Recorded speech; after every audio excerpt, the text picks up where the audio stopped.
마태복음 18장 21절부터 35절까지입니다. 마태복음 18장 21절부터 35절까지의 말씀 교독하시고 마지막 절은 함께 읽겠습니다. 그때 베드로가 나와 이르되 주여 형제가 내게 죄를 범하면 몇 번이나 용서하여 주리이까 7번까지 하오리이까.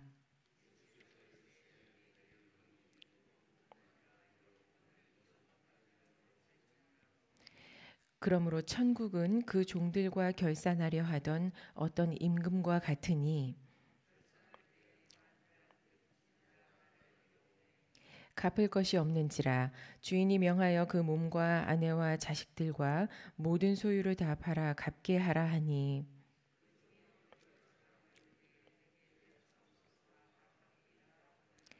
그 종의 주인이 불쌍히 여겨 놓아 보내며 그 빚을 탕감하여 주었더니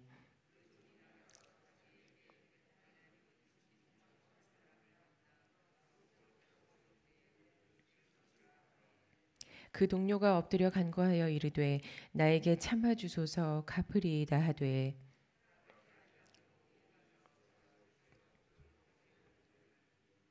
그 동료들이 그것을 보고 몹시 딱하게 여겨 주인에게 가서 그 일을 다 알리니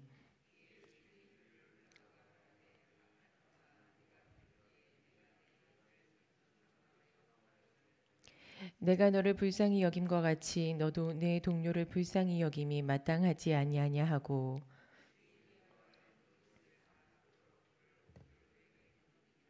함께 읽습니다.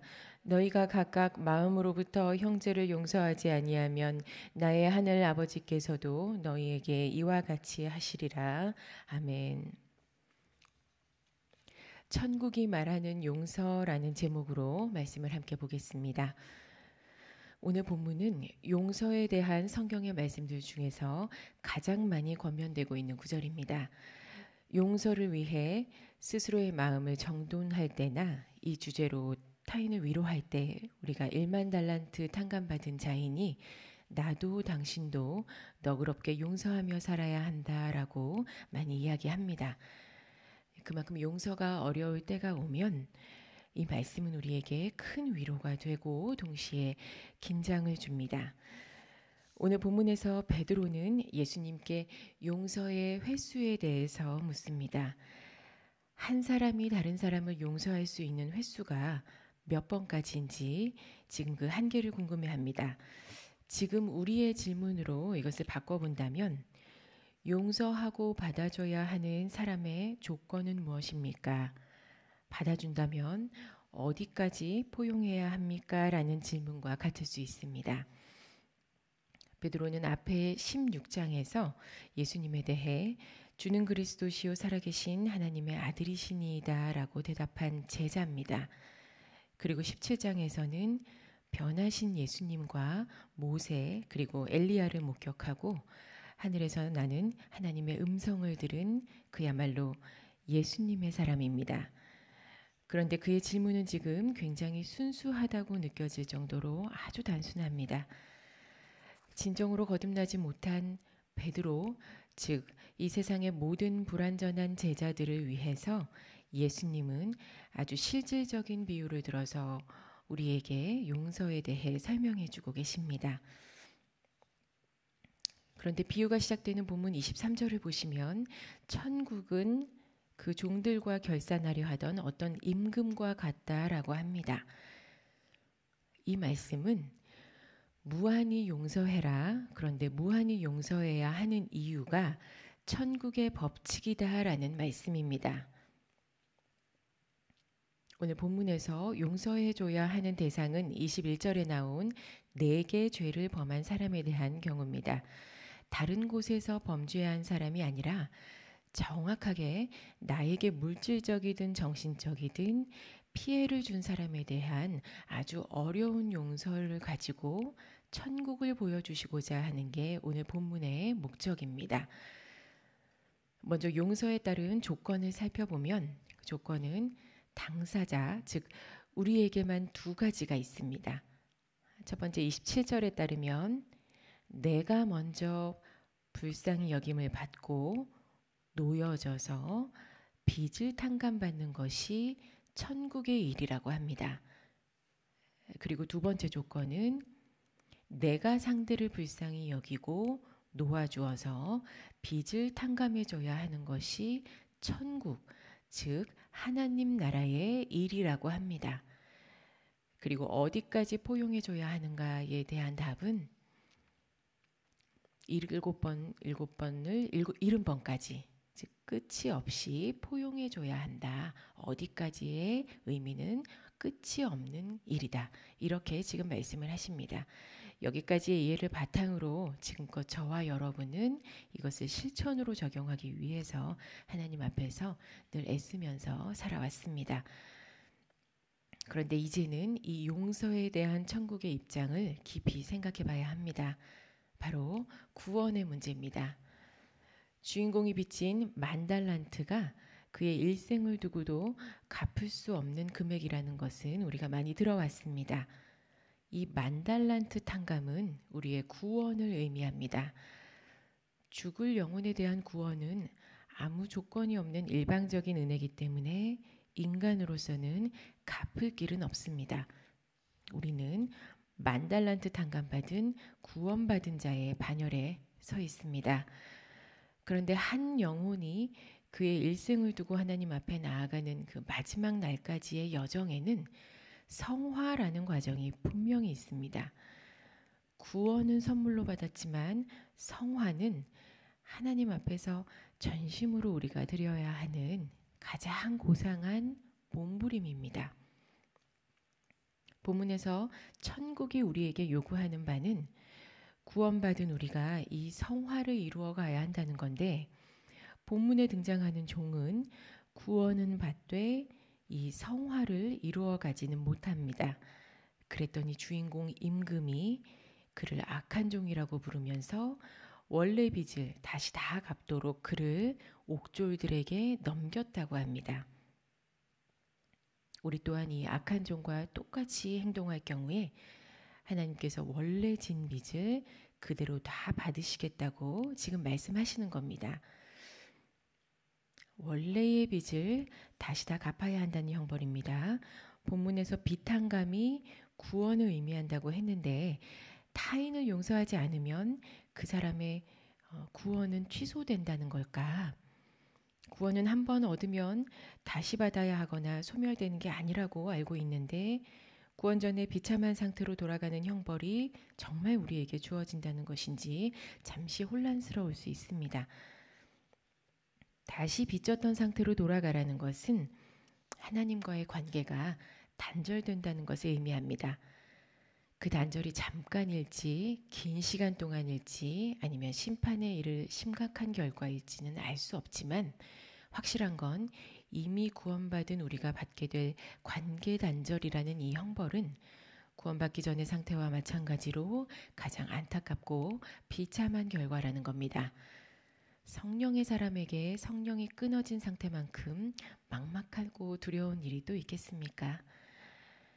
그리스도의 십자가 죽음이라는 그 대사건이 모든 것을 풀어놨는데 구원받지 못한 사람과 동일한 취급을 받을 만큼 여겨지는 죄, 우리 스스로가 하나님과의 관계를 단절시켜버리는 죄가 이 용서하지 못하는 죄라고 오늘 본문은 말합니다.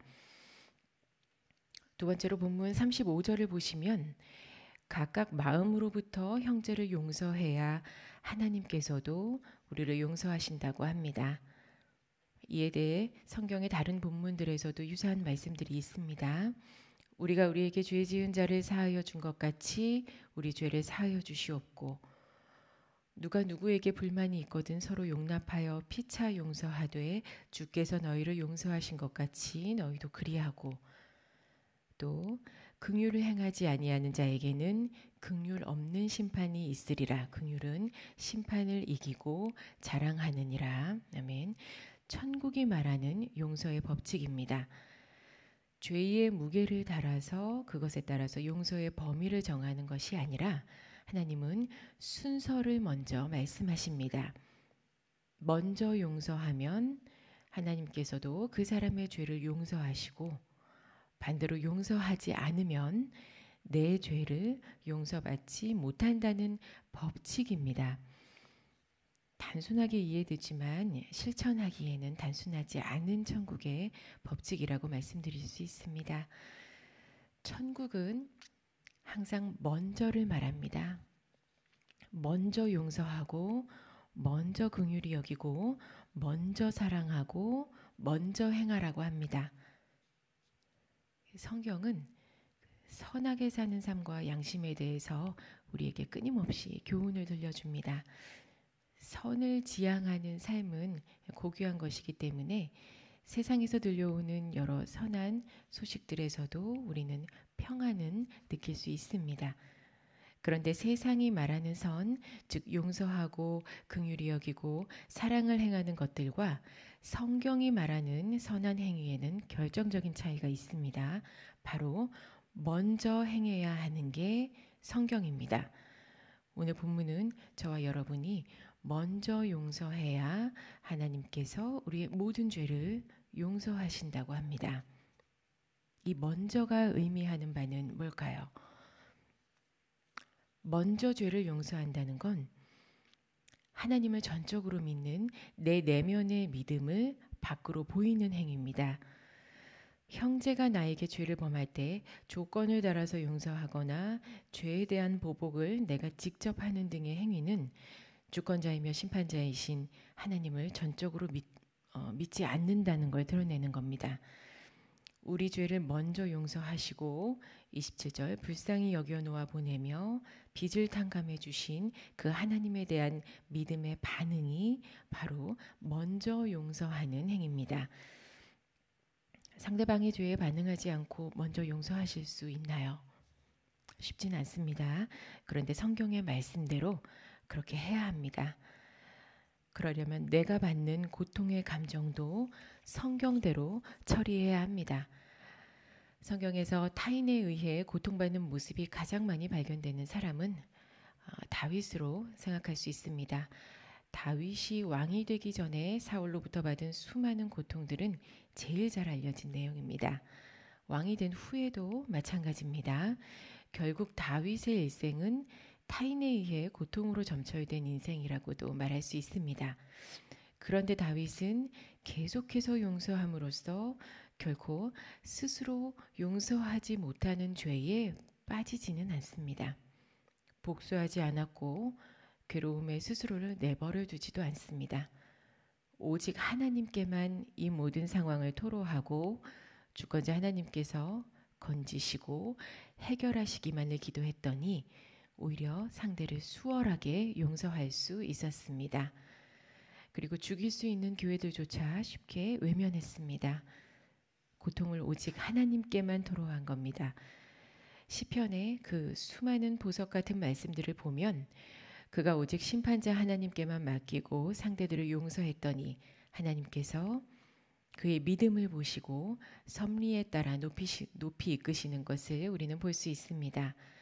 그리고 누구라도 그에게 용서를 빌면 오늘 본문 33절과 같이 하나님께서 자신을 불쌍히 여기시는 것과 같이 동일하게 불쌍히 여기는 용서를 베풀었습니다. 오늘 본문을 통해서 천국이 말하고 있는 용서의 법칙을 살펴봤습니다. 용서하지 못했을 때 오는 관계 단절은 우리 구원과 이어져 있고 또 우리는 반드시 먼저 용서해야 하는 믿음을 보여야 한다는 것을 이해했습니다.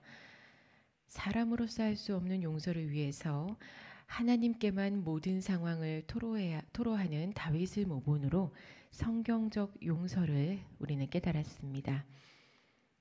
타인을 용서하기 위해서 노력하는 것에는 반드시 한계가 있습니다. 아무리 이타적인 성향을 지닌 사람일지라도 온전한 용서를 이루는 것은 정말 어렵습니다. 하지만 1만 달란트 탕감받은 우리 구원의 반열에서 하나님과 함께하는 우리는 그 하나님과의 관계를 생명같이 소중히 여기면서 타인을 용서하고 또 먼저 용서할 수 있습니다. 오늘 하루 저와 여러분이 우리 안에 그 굳건한 믿음을 하나님께 보여드리기를 소원합니다. 먼저 용서하시고 오직 하나님께만 말씀하세요. 그렇게 해서 오늘은 우리의 모든 죄를 용서받고 용서하는 문이 열리는 그런 날이 되기를 간절히 소원합니다. 기도하시겠습니다.